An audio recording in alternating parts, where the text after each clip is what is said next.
안녕하세요. 결혼까지 생각했던 남자친구와는 회사 동료로 처음 만났어요. 가끔씩은 이 사람이 세상 물정을 잘 모르는 건가 싶을 때가 있긴 했지만 그렇다고 해서 그게 연애하는 동안 문제가 되었던 적은 따로 없었습니다. 싫은 소리 불평불만 한번 하는 법 없고 어떻게 보면 까탈스러울 수도 있는 제 성격도 잘 맞춰주는 수더분한 성격 때문인가 연애하는 동안 느꼈던 점은 이 사람하고 같이 살게 된다면 적어도 스트레스 받으며 살 일은 없겠구나 싶었었어요. 그렇게 결혼 생각까지 하게 되었지요. 그런데 이렇게 결혼하기로 하니 세상 물정 모르고 순둥순둥한 성격이 최악의 단점이 될 줄은 몰랐네요. 남자친구와 저는 회사 내에서 몇 안 되는 지방대 출신 직원이었습니다. 입사 동기들 사이에서 알게 모르게 차별 같은 게 존재했고 그래서 그랬나 직장 생활하는 동안 서로가 서로한테 참 많은 위안이 되었어요. 그렇게 업무 외적으로 주고받던 연락이 인연으로 발전해 연애를 시작하게 되었습니다. 사내 연애를 시작했다는 소식을 듣고는 안 그래도 저희를 무시하던 동기들이 끼리끼리 논다고 아주 지방대 출신들끼리 이젠 눈까지 맞았다는 식으로 저희들의 뒷담화를 하고는 했어요. 속이 많이 상했지만 회사에서 말보다는 능력으로 인정을 받는 것만큼 좋은 게 또 없다고 생각했고 연애는 연애대로 회사 일은 회사 일대로 참 열심히 했습니다. 결국에는 저희 능력을 인정받게 되었고 그때 당시 저희를 손가락질하던 동기들 중에 회사에 남아있는 친구가 몇 명 없어요. 풀리기도 저희보다 잘 안 풀렸고요. 아무튼 간에 그 이후로도 둘이서 크게 다툰 적도 없고 서로의 고충도 잘 이해해주면서 서로가 좋은 방향으로 발전할 수 있는 동기부여까지 해줬으니 서로가 서로에게 좋은 시너지를 내준다는 확신을 갖고 그렇게 쭉 이때까지 연애 관계를 이어오게 되었습니다. 언젠가부터는 회사 사람들이 저희 보고 결혼은 언제 할 거냐는 식으로 물어오는 지경까지 이르렀네요. 그 때문인가 저희 둘 사이에서 결혼 이야기가 자연스럽게 나오게 되었던 것 같아요. 말씀드렸다시피 저나 남자친구가 본가는 지방에 있어요. 회사는 서울이다 보니 둘 다 집에서 나와 자취를 하고 있고요. 처음 직장 생활 시작했을 때는 서로 사는 곳이 회사를 기준으로 정반대 방향이었었습니다. 그렇다 보니 연애하면서 집이 조금 가까우면 좋겠다는 생각을 했던 적이 몇 번이나 있었는데 시간이 지나 두 사람 다 살고 있던 자취방 계약을 갱신할 때가 다가와서는 살던 집을 연장하기보다는 서로 가까운 곳에 방을 구하는 게 좋겠다는 생각을 했지요. 오며 가며 거의 2시간이 걸렸던 시기에도 잘만 만났는데 그 거리가 1시간으로 줄어들었는데도 불구하고 집이 더 가까우면 좋겠다는 생각이 들었고 그렇게 1년 만에 서로 거의 같은 동네라고 봐도 무방할 만큼 가까운 거리로 이사를 하게 되었습니다. 서로 집에서 집까지 거리가 걸어서 15분 거리도 안 되었어요. 회사에서도 매일같이 보는 데다가 점심까지 같이 먹는데 사는 곳 방향이 같아져 퇴근길에도 같이 있게 되니 문득 그런 생각이 들더라고요. 벌써 우리가 만난 지도 몇 년인데 이럴 거면 그냥 결혼하는 게 맞는 거 아닌가 하는 생각이요. 어차피 매일같이 보는데 보증금 뺀 돈에 여지껏 모아놓은 돈 포함해 대출 좀 받아다가 적당한 위치에 전세든 자가든 신혼집 마련하고 살면 못할 게 어디 있겠나 싶었죠. 이 생각을 남자친구한테 말해주면서 자연스럽게 결혼 이야기가 오가기 시작했어요. 프로포즈를 받는 게 생략되긴 했지만 남들 하듯이 호텔 하나 빌려다가 명품백 선물하는 그런 청혼. 저한테는 딱히 안 해도 그만이었어서 그런지 그렇게 아쉽지는 않았습니다. 아무튼 연애를 길게 하긴 했지만 결혼은 또 다른 이야기잖아요. 연애하면서는 서로 구태여 말을 하지 않았던 서로의 상황을 그제서야 처음 오픈하게 되었습니다. 서로의 연봉이야 그건 이미 같은 회사 다니고 있다 보니 굳이 궁금할 것도 없었어요. 같은 해에 입사했고 자취하던 집도 저랑 똑같이 월세였는데 남자친구가 모아놓은 돈이 저에 비해서 너무 적었습니다. 데이트할 때도 데이트 비용은 칼같이 절반씩 냈어요. 이따금씩 남자친구가 선물 같은 거 해주는 거 보면 저보다는 손이 조금 크구나 싶긴 했는데 그렇다고 해서 모아놓은 돈이 몇 천만 원이나 차이 날 만큼 큰 선물을 받았던 건 절대 아니거든요. 그렇다고 해서 또 남자친구가 돈을 어디 흥청망청 쓰는 사람도 아니었어요. 소비하는 거 보면 꽤나 알뜰살뜰하고 사소한 거 하나 살 때도 꼭 인터넷에 가격 비교 먼저 해보는 사람이었거든요. 집도 가까이 살기로 한 거 욕심내서 아예 같은 빌딩에 구해도 되는 거였는데 15분 거리나 되는 동네에다 구했던 데에도 이유가 있어요. 다른 게 아니라 잠만 자면 되는데 월세로 나가는 돈 아깝다고 해서 굳이 역에서도 한참 들어가야 하는 동네에 방을 구했던 겁니다. 그만큼 꼼꼼히 따지고 아낄 수 있는 부분은 확실하게 아끼는 사람이기까지 했는데, 그런데 막상 까보니 매일같이 집에 가서 혼자 소고기를 구워 먹었다고 해도 설명이 되지 않을 만큼 터무니없이 적은 돈이었습니다. 집이 가까워지고부터는 항상 저를 집 앞까지 바래다 주었던 사람이다 보니 퇴근길에 어디 허튼 데 가서 돈 쓰고 그럴 리도 없었죠. 취미생활 또한 집에서 컴퓨터로 게임하는 정도밖에 없는데 이래저래 사나르는 건 있지만 그 또한 한 달에 많이 써봐야 10만 원 내외였습니다. 어느덧 저희가 회사에 몸담은 지도 5년이 넘어가는데 모아놓은 돈이 1년치 연봉보다 적은 걸 보고 적잖이 놀랐죠. 처음에는 제 성격을 알고도 제 반응 보려고 일부러 짓궂은 장난을 치는 건가 하는 생각이 들 만큼 터무니없는 금액이었거든요. 그런데 남자친구 반응이 오히려 더 기가 막혔습니다. 저는 있는 대로 당황스럽고 날카로운 상황이었는데 남자친구는 해명은커녕 뭐 문제라도 있냐며 제 눈치만 살피더군요. 수수께끼 내는 것도 아니고 길게 나눌 이야기도 아니겠거니 싶어서 그냥 단도직입적으로 이유는 알려달라고 했어요. 적어도 연애 초반에 서로 먼 거리에 살 적에는 퇴근하면 뭐 하는지 몰랐으니 그렇다 쳐도 3년 전부터 서로 집이 가까워지면서 거의 매일을 같이 함께 시간을 보내지 않았냐고. 그런데 나 몰래 뒤에서 뭘 하고 다녔길래 이렇게 모아놓은 돈이 하나도 없을 수가 있냐 물었더니 남자친구는 제 질문에 아무 대답도 못하고 그냥 쩔쩔매고 있었습니다. 긴 시간을 함께 해온 만큼 남자친구의 저런 반응을 보니 무언가 말하기 껄끄러운 사연이 있구나 싶은 안 좋은 예감이 들기 시작했어요. 보통 안 좋은 예감은 틀리는 법이 없잖아요? 그냥은 넘어갈 수 없는 일이다 보니 남자친구를 닥달해 무슨 일인가 자초지종을 계속해서 물어봤습니다. 계속된 저희 질문 공세에 결국 남자친구가 모든 걸 다 말해줬어요. 그간 남자친구가 취직한 이래로 부모님과 떨어져 지내면서 자기 월급으로 부모님 아파트 대출금을 일부 갚아주고 있었다더라고요. 그것도 모자라 생활비까지 어느 정도 되고 있었대요. 이미 거기서 월급의 절반 이상을 까고 시작했으니 혼자 지내는 생활비에 저랑 데이트하는 비용까지 이것저것 다 계산해보면 쥐뿔도 남는 게 없었던 거고요. 오히려 용케 그만큼이나마 모아놓은 게 대단하다 싶을 정도였어요.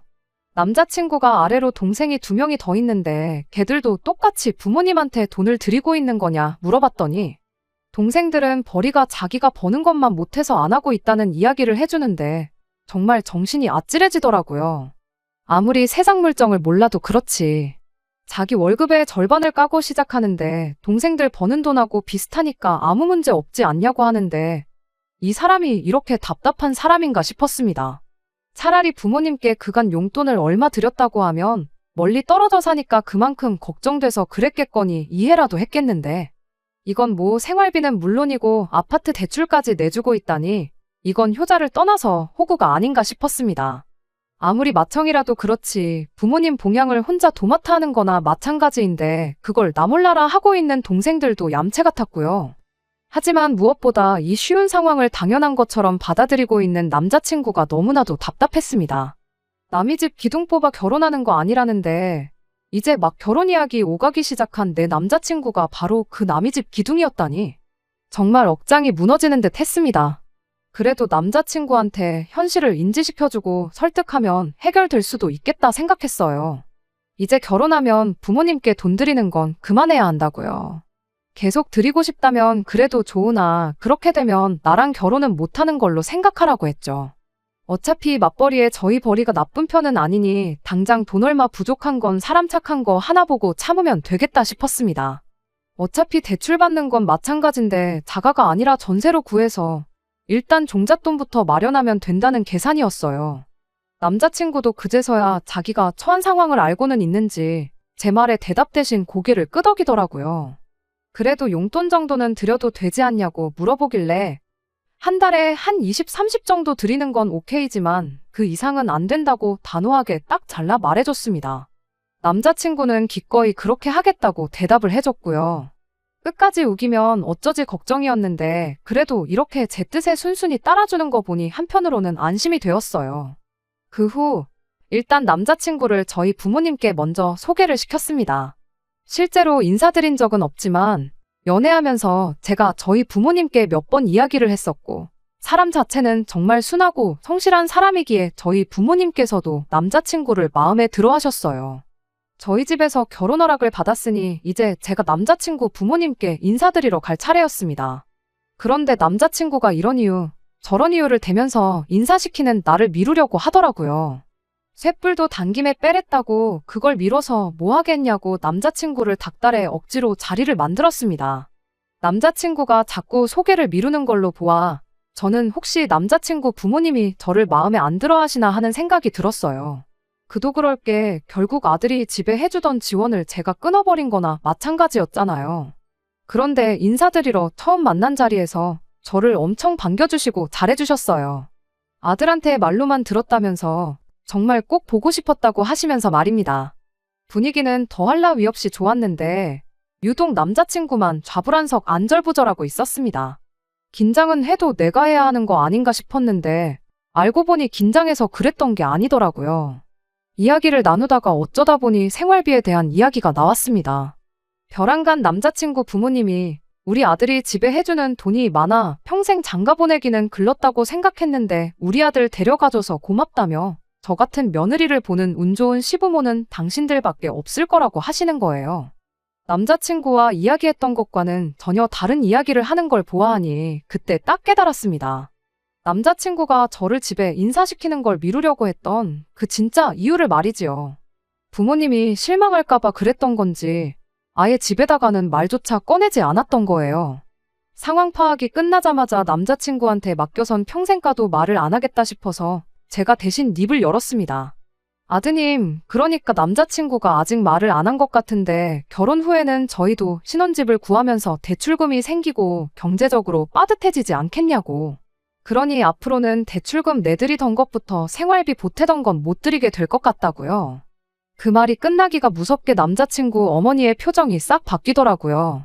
그거에 대해선 들은 바가 없다며 방금 전까지는 저 같은 며느리를 보게 된 당신들이 운이 좋다고 하던 사람들이 이제는 당신 아들이 뼈 빠지게 벌어서 부모한테 효도하는 것도 못하게 하는 부모 자식 사이 갈라놓는 협잡군 취급을 하더라고요. 지금 저희 두 사람 벌이에 대출 갚고 생활비 내고 하면 못할 것도 없겠지만 그렇게 되면 저금을 하나도 할 수 없다고. 당장 내일 무슨 일이 일어날지도 모르는 세상에 저금 하나 없이 살 수 없지 않냐. 입장 바꿔서 제가 당장 제 월급의 대부분을 저희 집에 보내고 있다면 이 결혼 허락하실 거냐 되물어봤죠. 결혼하면 공동재산이 되는 만큼 공평하고 합리적으로 돈 관리를 해야 하지 않겠냐고. 그런데 한 푼 두 푼도 아니고 벌이의 절반 이상을 부모님께 드리는 건 말도 안 된다고 생각한다고 제 생각을 솔직하게 말했습니다. 충분히 간결하게 말했다고 생각했는데 남자친구 어머니는 네가 무슨 권리로 우리 아들이 버는 돈을 관리를 하려고 드느냐고 따지더라고요. 방금 전까지 결혼 못할 것 같다던 아들 장가 간다고 좋아하시지 않으셨냐고. 그거 보면 어머님 아버님 때문에 아들이 결혼 못할 수도 있겠다고 예상하셨던 거 아니냐.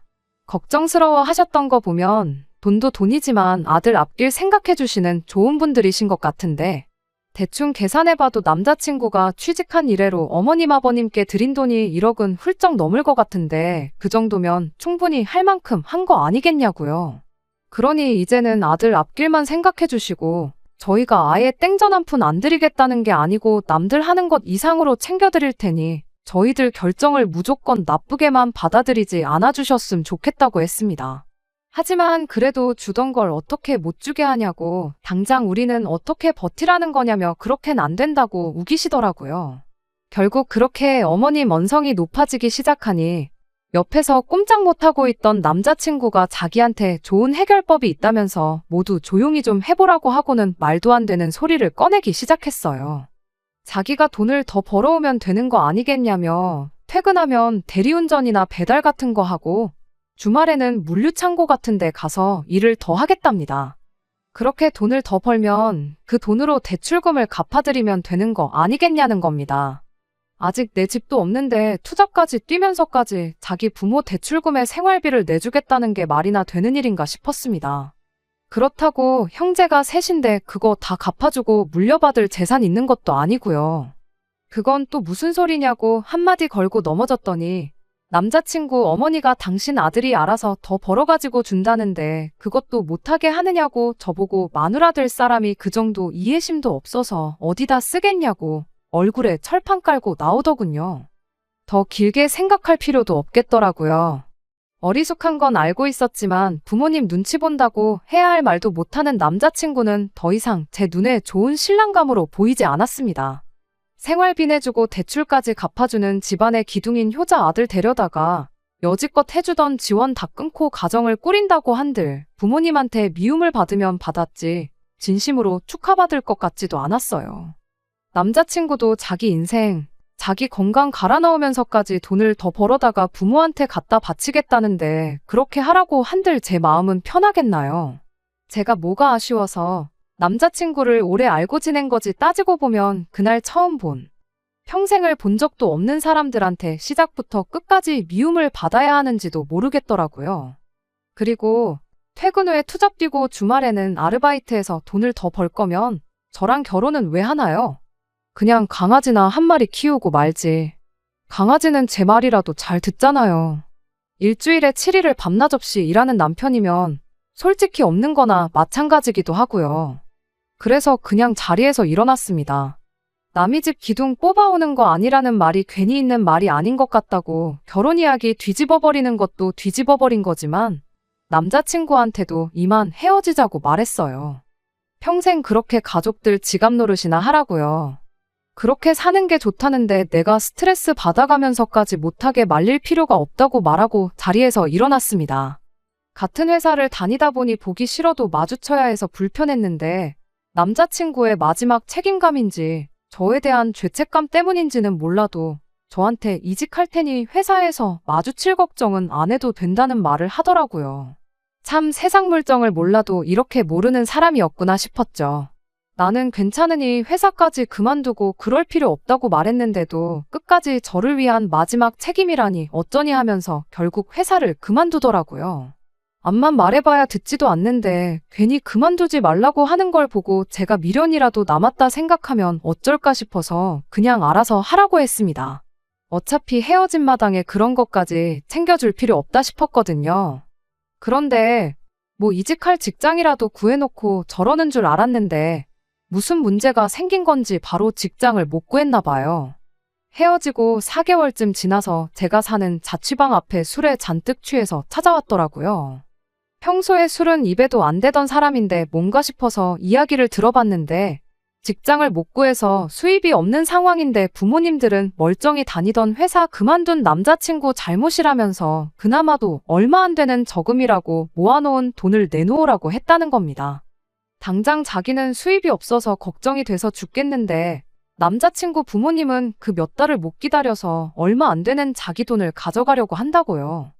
그리고 상황이 이렇게 되니 자기가 자기 인생에 얼마나 큰 부분을 놓아버린 건지 이제야 깨달았다고 하면서 저한테 사과를 하더라고요. 이제 정말 자기는 부모님 안 보고 살아도 되니까 자기를 다시 받아달라고요. 집에다 돈 가져다 바치는 것도 그만둘 것이고 2번 다시 호구 노릇 하지 않겠다고 머리를 바닥에 찌으면서까지 부탁을 하더라고요. 그렇게 오래 연애했고 그동안 정이 많이 들었는데도 안쓰럽지가 않았습니다. 결혼 이야기 오갈 때던 회사 그만둘 필요까지 없다고 제가 이야기했을 때 진작에 들었으면 이럴 일도 없었을 텐데요. 다 자기가 뿌린 씨앗인데 달게 받아야죠. 불쌍하다고 다시 받아줬다가 괜히 또 새 직장 구하자마자 가족들한테 돈 줘야겠다 그럴 수도 있는 노릇이고요.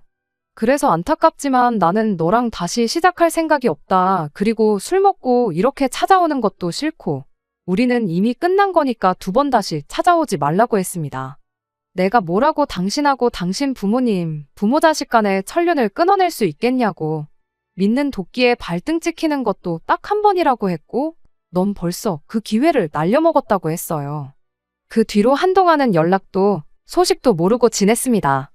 회사에서 남자친구와 친하게 지내던 직원이 남자친구 소식을 들었다며 저한테 말해줬어요. 고향에 돌아가서 그쪽에서 일자리 찾으러 다니면서 아르바이트 하고 있다고 하더라고요. 워낙에 경력이 좋아서 오히려 그쪽에서 새 직장 구하는 게 힘든가 보다 싶더래요. 불쌍하긴 하지만 한편으로는 남자친구를 다시 안 받아주길 잘했다는 생각이 듭니다. 결국에는 가족을 놓지 못해서 안정적인 새로운 직장을 찾는 게 아니라 부모님 당장 생활비랑 대출금 내주기 위해서 고향으로 돌아간 모습을 보면 아직 정신 덜 차린 것 같네요. 그동안 만나온 정에 휩쓸려 받아줬더라면 결국엔 또 어떤 방식으로든 자기 가족들 먹여 살리겠다고 투잡을 뛰겠다느니 내 돈을 빌려서 쓰겠다느니 분명 무슨 일이 있어도 있었을 겁니다. 비록 이렇게 완전히 끝나버리게 되었지만 아무쪼록 언젠간 정신 차리고 이용만 당하고 있다는 걸 깨달았으면 좋겠네요. 부모님이 키워준 은혜 당연히 헤아릴 수 없을 만큼 커다란 것이겠지만 자기 인생까지 갈아서 갚아야 할 정도로 가스라이팅을 당한 모습을 보니 그냥 한편으로는 안쓰럽기도 한 것 같아요. 저랑은 이제 헤어졌으니 제가 더 이상 신경 쓸 일은 아니지만요. 정신 차리면 그만둘 것이고 정신 못 차리면 앞으로도 저렇게 살아가겠죠. 두 번째 사연입니다. 안녕하세요.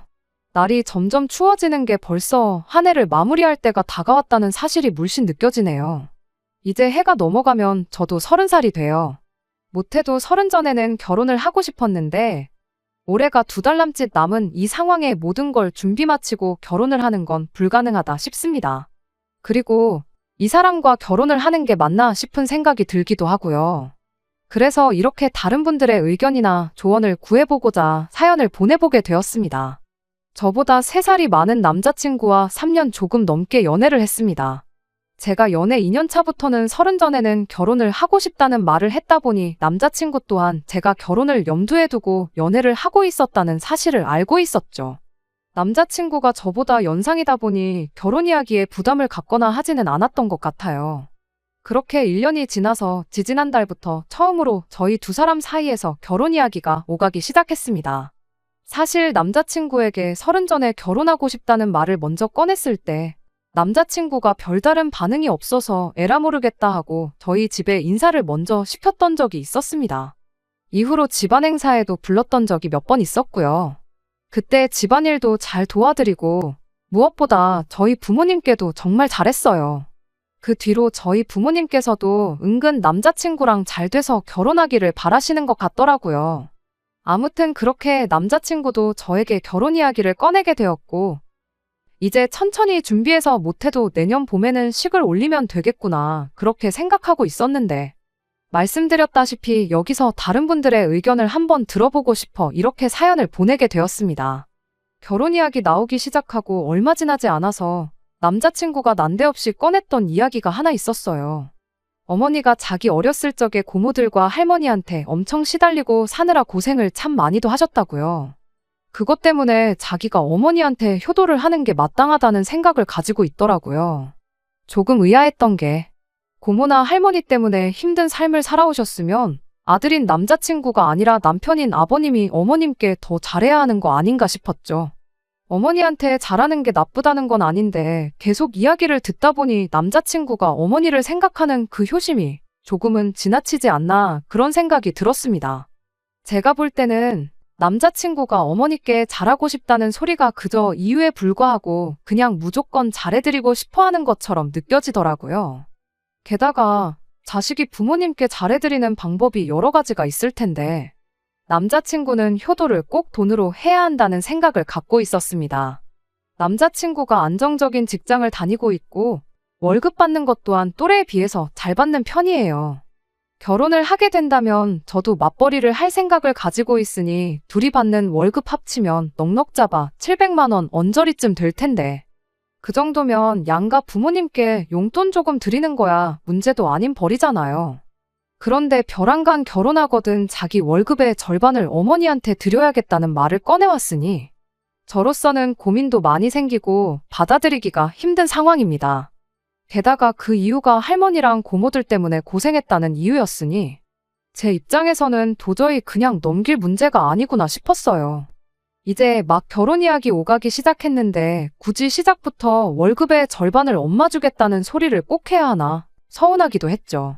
만약에 어머님이 저희 결혼하고 나서 아이를 봐주신다거나 한다면 그때야 월급의 절반이 아니라 한 달에 200만 원도 드릴 수 있겠지만 아무 이유 없이 그냥 드리는 건 아닌 것 같다고 딱 잘라 말은 했는데 남자친구는 그건 나중 가서 이야기하자며 대답을 얼버무렸습니다. 그거야 남자친구가 말한 대로 결혼 후에 양가 부모님께 드릴 용돈이나 생활비에 대해서는 결혼 준비하면서 차근차근 이야기를 나누면 되겠거니 싶어서 그냥 넘어갔어요. 그런데 얼마 전에 남자친구 어머니께 인사를 드리고 오면서 진짜로 결혼은 현실이구나 싶고 여러 가지 생각이 드는 거예요. 남자친구 어머니가 다른 분들 사연에 나오는 것처럼 며느리 못 살게 굴고 그러는 시짜 시어머니는 아니고 좋은 분처럼 보였어요. 남자친구 말 맞다나 시집살이로 과거에 고생을 하셨다 보니 당신은 당신 며느리한테 똑같이 하지 않고 잘해주겠다 하는 생각을 가지고 계신 분이셨죠. 문제는 남자친구였어요. 밖에서 만났는데 식사할 때는 물론이고 식사 마치고 나서도 어머님 옆에 붙어서 떨어질 생각을 안 하더라고요.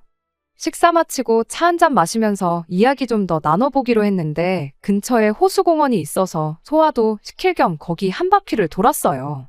남자친구는 어머님 옆에 착 달라붙어서 카페에 들어갈 때까지 저는 안중에도 없었습니다. 경치가 좋다고 남자친구가 어머님 사진도 찍어드리고 그러는데 저랑은 사진 한 장 같이 찍을 생각이 없어 보이더라고요. 뒷공무니만 쫓아다니다가 멈추면 두 사람 사진 찍어주고 그런 식의 반복이었어요. 카페에서는 거의 어머님과 저 둘이서만 이야기를 나누긴 했는데 찬밥대우 받던 건 여전했습니다. 커피고 빵이고 남자친구는 어머님 챙겨주는데 정신이 없어 보였거든요. 며칠 지나서 남자친구한테 솔직히 그날 서운했다고 이야기를 꺼냈는데 남자친구는 거기다 대고 한다는 소리가 제가 어머님을 불편해하는 게 눈에 보여서 그랬던 거라고, 오히려 제가 마음 편하도록 자기가 도와준 거 아니겠냐며 저를 배려해줬다는 식으로 화를 내더라고요. 한 번은 데이트하다 말고 남자친구가 그냥 집으로 가버린 적도 있었어요. 같이 순대를 먹고 있었는데 갑자기 여기 엄청 맛집인 것 같다고, 어머니가 순대를 엄청 좋아하시는데 이거 포장해 가면 엄청 좋아하시겠다며 밥 먹고 그냥 집에 돌아가 버렸습니다. 밥 먹고 나서 영화표 2장 미리 예매해 둔 게 있는데 영화는 나중에 봐도 되는 거 아니겠냐면서 순대 싸들고 집에 돌아가는데 이게 다 무슨 일인가 싶었죠. 지난 3년간 연애하는 동안 남자친구가 이토록 효자인 줄은 몰랐거든요. 저보다 엄마가 더 우선이라는 느낌을 받은 적이 한 번도 없었는데 결혼 이야기 나오고부터 유독 심해졌다는 생각이 들었습니다. 그동안에는 어디 유명하다고 줄 서서 먹는 맛집에 가도 뭘 먹어도 어머니 좋아하는 음식이라고 데이트하다 말고 집에 가버린 적 한 번도 없었거든요. 아예 어머니가 좋아하는 음식 이야기를 제 앞에서 꺼낸 적이 없던 사람이에요. 저 정도 효심이 깊은 사람이었다면 지난 3년간 이런 모습을 보여줬어도 못해도 한 번은 보여줬을 텐데 싶더라고요. 그러다 지난주에 지나가는 소리로 남자친구한테 장난삼아 한마디 했던 말이 있어요. 같이 핸드폰으로 유튜브 보다가 짧게 편집해놓은 TV 프로그램을 보던 중 고부간의 갈등에 관한 영상을 하나 봤거든요. 그거 다 보고 나서 남자친구한테 어머니랑 나랑 둘 사이에 나중에 문제가 생기면 오빠는 누구 편을 들어줄 거냐고 장난삼아 물어봤는데 남자친구는 정말 단 1초의 고민도 하지 않고 당연히 엄마 편을 드는 게 맞지 않냐는 대답을 하더군요. 어머니가 앞으로 살아봐야 얼마나 더 사시겠냐고 돌아가시기 전까지는 아들은 무조건 엄마 편을 들어줘야 한다고 하는데 참 그 말이 자기가 했던 말이랑 정반대의 소리인 건 모르나 싶었습니다. 왜? 어머님이 할머니랑 고모들 때문에 고생하셨다잖아요. 거기서 아버님이 어머님 편 제대로 한번 들어줬다면 그나마 고생은 덜 하셨을 거 아니겠나요? 물론 어떤 삶을 살아오셨는지 집안 분위기가 어땠는지는 모르는 일이지만 그래도 남편이 가족들과 배우자 사이에서 든든하게 중간 역할을 해주면 그만큼 괴롭힘도 덜했을 거 아닌가 싶은데 하지만 그걸 가지고 말꼬투리 잡아봐야 어차피 끝나지 않을 이야기만 나누게 될 것 같아서 그냥 아무 말 안 하고 말았습니다. 아무튼 이 모든 사건이 불과 근 2달 사이에 일어난 일이에요. 말씀드렸다시피 결혼 이야기 나오기 전까지는 남자친구의 이런 모습은 한 번도 본 적이 없었고요. 처음에는 이해해보려고 생각했는데 이런 일이 계속해서 반복되니 저는 남자친구한테 무조건 엄마 다음일 거라는 그 느낌이 머릿속에서 사라지지가 않네요. 우리 딸 내년이면 시집 간다고 친척들이며 지인분들한테 자랑처럼 이야기하고 계시는 어머니를 보고 있자니 이 결혼하는 게 맞냐고 물어보기도 뭐해서 혼자 속만 앓고 있다가 다른 분들 생각은 어떤지 조언이라도 한번 들어보고자 이렇게 제 이야기를 한번 보내봤습니다. 정말 고민이 많네요. 혼자서만 고민하고 있으니 답도 없다 싶고요. 저도 제가 무슨 생각을 하고 있는 건지 모르겠습니다. 안녕하세요. 이렇게 후기 들고 다시 찾아왔습니다. 어머니께는 말을 꺼내지 못했지만 여기 사연 보내기 전에 사실 주변 사람들한테 어떻게 생각하느냐고 물어본 적이 있었어요. 그래봐야 다 제 또래 제 친구들인데 잘 모르겠다는 의견이 대부분이고 자기 부모님한테 잘하면 그만큼 저희 부모님한테도 잘할 거라는 희망적인 이야기밖에 못 들었거든요. 그런데 이렇게 속 시원하게 제 머릿속을 정리해 주시는 분들이 여기에 계실 줄은 생각도 못했네요. 덕분에 마음 굳게 먹을 수 있었던 것 같아요. 일단 남자친구를 만나서 월급의 절반을 주겠다는 이야기부터 정리를 해야겠다 싶었습니다.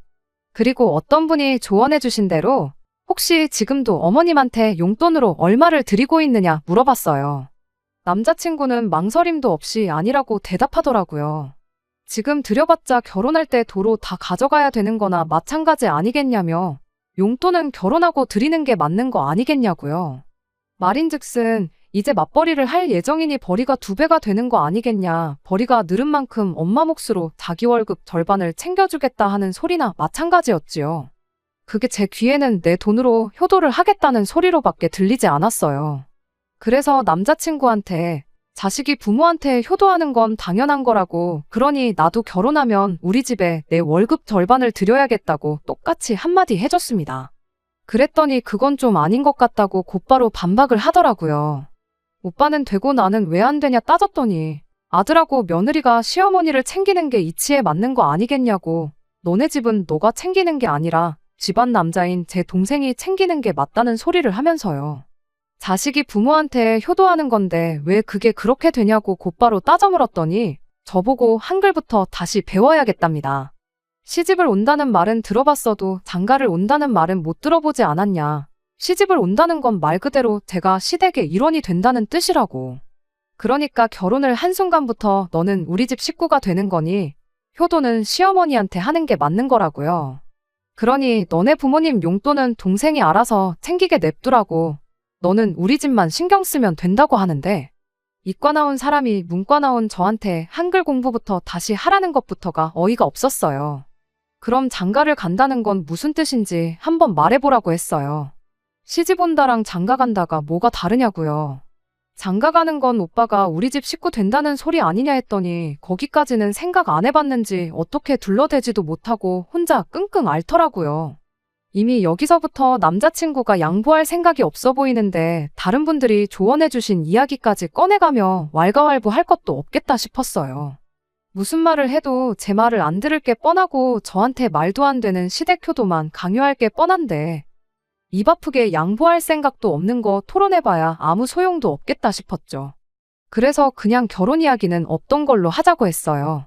피땀 흘려 벌어가지고 우리 집에 한 푼도 못 주고 오빠 집에만 퍼줄 생각은 추호도 없다고요. 그랬더니 대답 못하고 끙끙 앓던 남자친구가 잘 걸렸다 하고 말꼬투리를 잡더라고요. 누가 네 돈도 엄마한테 준다고 했냐고. 내가 번 돈 드린다는데 뭐가 문제냐고 곧바로 따지고 들대요. 그래서 제가 남자친구한테 한마디 했어요. 이과 나왔다고 국어 실력이 나보다 형편없는 건 이해하겠는데 이제 보니 문과 나온 나보다 계산도 똑바로 못하는 것 같다고요. 이날이 때껏 엄마한테 돈 한 푼 준 적 없던 사람이 결혼하고 나면 월급의 절반을 퍼주겠다는데 그게 내 돈으로 주겠다는 소리랑 똑같은 거지 뭐가 다른지 진짜 몰라서 그러는 거냐고 한마디 했습니다. 진작부터 드리고 있었다면 내가 드리던 걸 못 드리게 할 수는 없으니 생각이라도 해봤겠다고. 그런데 보니까 그런 것도 아니고 양가에 똑같이 드리자는 것도 아니고 지네 집만 챙기겠다는데 그런 이기적인 사람하고 결혼해서 무슨 좋은 꼴을 보겠냐. 그냥 결혼은 없던 일로 하자고 한마디 더 쏘아붙였습니다. 그랬더니 너 지금 돈 얼마 때문에 파혼하겠다고 하는 거냐며 입에 개거품을 물대요. 그러더니 용돈 문제는 그럼 나중에 다시 이야기하자고 은근슬쩍 화제를 돌리려고 하더라고요. 뭘 다시 이야기하긴 다시 이야기하냐고. 지금 당장 안 드리겠다고 해도 그 말 안 믿을 거고 결혼할 때 되니까 그동안 못했던 효도가 하고 싶은가 본데 그냥 결혼 없던 일로 할 테니 그 마음 변치 말고 이제부터라도 어머니한테 최선을 다해서 효도하라고 한마디 해주고 자리에서 일어났습니다. 그리고 남자친구한테 마지막으로 조언 한마디 해줬어요. 나 다음에 만날 여자한테는 다른 것보다 결혼하거든 월급의 절반은 시댁 몫이 될 테니 그리 알라고 결혼 이야기 나오기 전에 미리 말해주라고 했어요. 안 그러면 또 연애한다고 시간은 시간대로 날리고 결혼 목전에 가서 똑같이 파혼당할 거라고요. 오빠, 남은 인생에 평생 도움될 꿀팁이니까 좋은 거 배웠다고 생각하고 지금 먹은 밥값 대신 내주고 퉁치라고 했습니다. 그 말 하기 무섭게 직원분한테 계산은 저 사람이 해줄 거라고 말하고 가게 밖으로 뛰쳐나왔네요. 계산하는데 시간이 걸려서 그런지 남자친구가 저를 쫓아오지는 않았고 대신 그날 하루 종일 전화기에 불이 나도록 전화를 해댔어요. 계속 씹고 있다가 밤10시가 돼서 걸려온 전화를 받았습니다. 밥 먹다 말고 파혼당하니까 실감이 났는지 그제서야 저한테 사과를 하더라고요. 그러면서 한다는 소리가 그러면 너가 벌어온 월급의 절반은 너네 집에 드리는 걸로 하겠다네요. 어차피 싹싹 빌어도 다시 받아줄 생각은 없었고 전화를 받은 이유도 이제 잘 거니까 전화하지 말라고 한마디 해주려고 받은 거였는데 어떻게든 엄마한테 자기 월급 절반 퍼주고 싶어서 저러는 거 보고 있으니 더 이야기 나눌 것도 없이 파혼하자고 한 게 정말 잘했다는 생각이 들었습니다. 아직도 자기가 왜 파혼당했는지 이유도 모르고 있냐고 이젠 어머니한테 돈을 퍼주고 그런 걸 떠나서 이해력도 딸리고 멍청하기까지 한 사람하고는 결혼 생각 없다고 제발 연락하지 말고 시집와서 시댁 귀신으로 살다가 죽을 사람 새로 찾아서 결혼하라 말하고 전화 끊어버렸어요. 그렇게 남자친구하고는 결혼 이야기도 없던 일이 되었고 영원히 모르는 사람으로 지내게 되었네요. 하고 싶은 말 다 해서 속은 후련했지만 그래도 결혼까지 생각한 데다가 3년이라는 긴 시간을 함께했던 사람이다 보니 솔직히 아쉬운 마음이 안 든다고 하면 그건 거짓말일 거예요. 하지만 이 결정이 후회가 되지는 않습니다. 어떤 분이 해주셨던 말 맞다나 남의 집 기둥 뽑아서 결혼하는 거 아니라는데 여러분들이 해주신 조언 무시하고 결혼했다면 아마 제 남은 평생을 후회하면서 살았을 테니까요. 왜 결혼하고 나서 효자가 되고 싶어 저렇게 안달들일까요? 죽었다 깨나도 그것만큼은 왜 그런지 그 이유를 모를 것 같아요. 사실 알고 싶지도 않고요. 아무쪼록 남자친구가 이제부터라도 어머니께 진정한 효도를 해주고 평생 그렇게 엄마 곁만 지키다가 혼자서 늙어갔으면 좋겠네요. 끝까지 들어주셔서 감사합니다. 오늘의 사연은 여기까지입니다. 구독과 좋아요, 알람 설정 부탁드리고 더 좋은 사연으로 다시 찾아뵙겠습니다. 감사합니다.